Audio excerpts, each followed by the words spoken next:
देखिए, बड़ा संजीदगी वाला मामला है, इसलिए मैं ताड़ी वाड़ी कोई ना बजाए, कोई नारा वारा ना बजाए। मैं अपने स्पोर्टिंग हीरोज के लिए आया हूं और मैं ये जानता हूं कि स्पोर्ट एक साधना है। 140 करोड़ में जब कोई महिला अकेली मेडल जीतती है तो वो एक तपस्वी है और वो रोल मॉडल है जिसकी प्रेरणा से करोड़ों लोग खेल जगत में वो प्रयास करते हैं जिससे देश गौरवान्वित होता है। ये रियल हीरो नहीं है गुरु, ये रियल हीरोज हैं जो मिट्टी से मिट्टी होते हैं। इसलिए इसको छोटे दायरे में बिल्कुल मत रखना। ये छोटे दायरे की बात नहीं है, ये पार्टियों से उठ के ऊपर ये देश की सभी औरतों के सम्मान की लड़ाई है और ये सीमित नहीं किया जा सकता। इसे उसी नजर से देखना होगा। अब देश के लिए सवाल यह है कि क्योंकि दोषी एक बड़ा आदमी है तो क्या यह सिस्टम उसे सुरक्षा कवच पहना रहा है या मंशा सजा देने की है? किसी भी केस की बुनियाद एफआईआर होती है और एफआईआर एक पब्लिक डॉक्यूमेंट है। अभी तक वो डॉक्यूमेंट पब्लिक नहीं हुए। मेरा सवाल है 10 दिन क्यों लगे एफआईआर दर्ज कराने में? अहम बात यह है कि women of esteem, recognition, champions, अगर उनका यह हाल है, अगर उनको 10-10 दिन सड़कों पे भटकना पड़ रहा है तो एक आम नागरिक का क्या हाल होगा? ये सारा देश सवाल कर रहा है। ये सिस्टम पे सवाल है, ये मेरी निजी लड़ाई नहीं है। और मैं आपको बता दूं, justice delayed is justice denied. अगर ज्यादा देर ये जस्टिस डिनाई हुआ तो सिद्धू जान की बाजी लड़ाएगा, जान की बाजी। और मैं फड़ नहीं मारता हूं। सबसे पहली बात, कार्रवाई दोषी पे नहीं, उस अफसर पे भी कीजिए जिसने 10 दिन एफआईआर दर्ज नहीं की।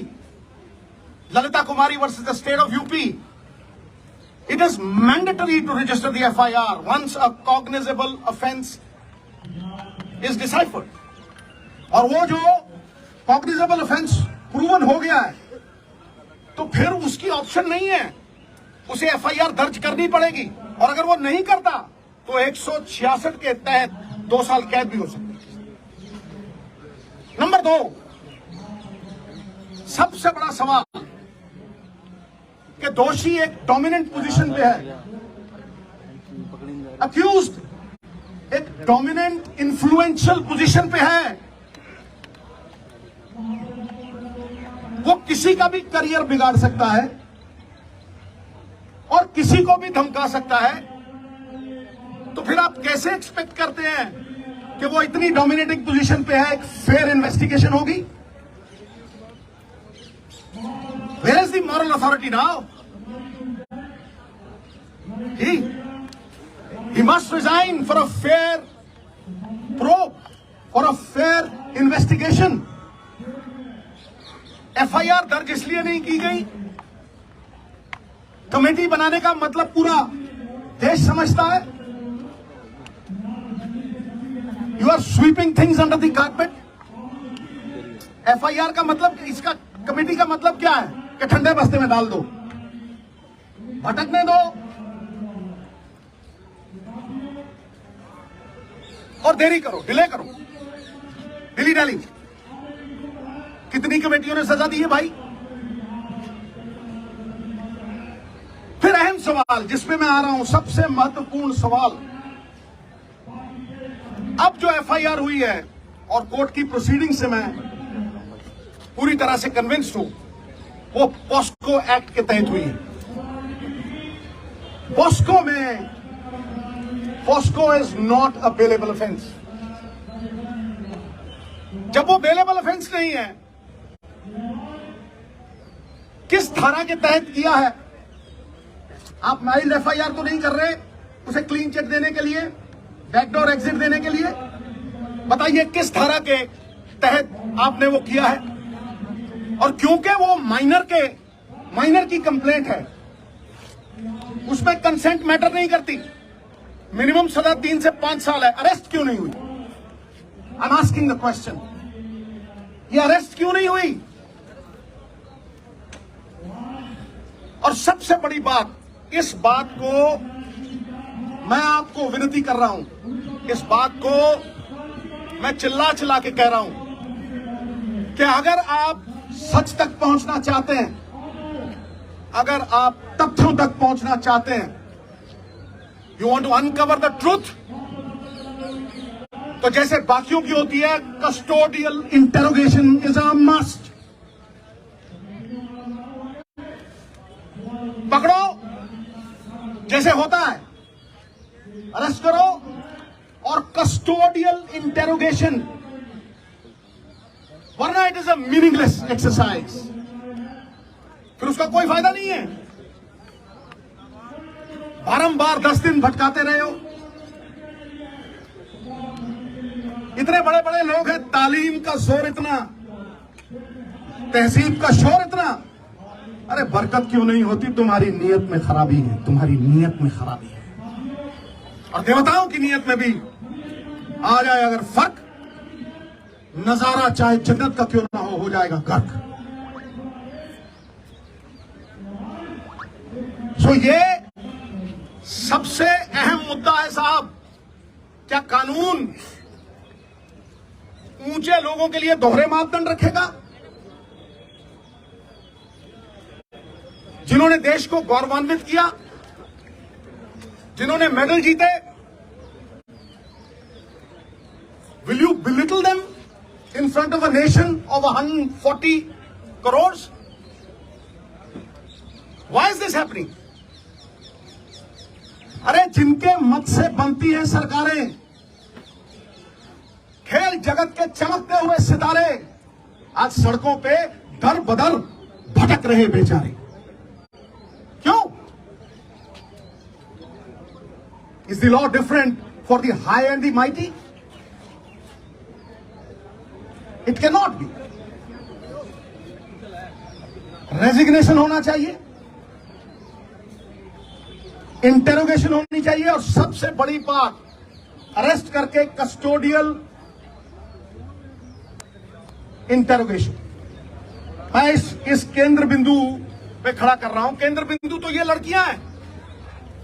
अरे साहब, शेरनियों की दहाड़ है इनकी। नहीं तो जब ऐसे केस होते हैं, धन्य है हमारी संस्कृति। कितने ही बब्बर शेर हो जाए, सवारी तो दुर्गा ही करती है, समझे?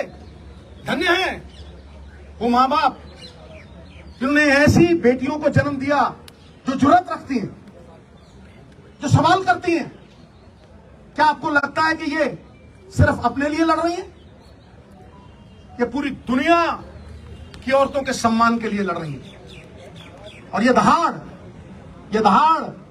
चंद लोगों तक सीमित नहीं है, ये मूवमेंट है, movement. It is a movement. You will see support pouring from all quarters. इसे रोक नहीं सकेगा तूफान, जब झूम के उठेगा तिनकों से न टाला जाए। सो मेरी आपसे रिक्वेस्ट है, मैं बात लंबी नहीं खींचना चाहता, बात टेक्निकल करूंगा, बात लीगल करूंगा, और बात वो करूंगा जो देश की आवाज है। ये देश देखना चाहता है कि दोहरे मापदंड क्यों हैं बड़े लोगों के साथ।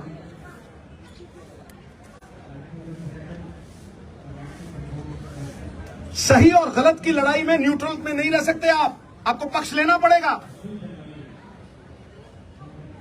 आपको पक्ष लेना पड़ेगा। सत्य तक पहुंचने के लिए, आम आदमी में विश्वास जगाने के लिए लखीमपुर खीरी की तरह मत कर देना। मैं कहता हूं किसी पार्टी का हो, कोई भी हो, यह पक्षपात क्यों कि तुम करो तो न्यारी लीला, कोई और करे तो कैरेक्टर ढीला। ताड़ी नहीं भाई, ताड़ी नहीं। ये लोगों का दुख, दर्द, तकलीफ है। एक स्पोर्ट्समैन होने के नाते मैं जानता हूं पसीना बहाए बिना यह अचीवमेंट नहीं हो सकती। इनके सेल्फ एस्टीम को ठेस पहुंचाना इज हर्टिंग नेशनल प्राइड। तो मैं आखिर में आपको लिखित प्रेस नोट भी दूंगा, और मैं लिखित देने से पहले चंद लाइनें कहना चाहता हूं कि हो चुकी है पीर पर्वत सी पिघलनी चाहिए, इस हिमालय से कोई गंगा निकलनी चाहिए। सिर्फ हंगामा खड़ा करना मेरा और इनका मकसद नहीं, सारी कोशिश है कि यह सूरत बदलनी चाहिए।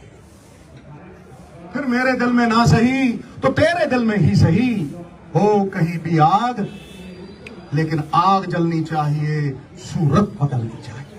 बहुत बहुत धन्यवाद, बहुत बहुत शुक्रिया। मुझे इतना ही कहना था, और इतना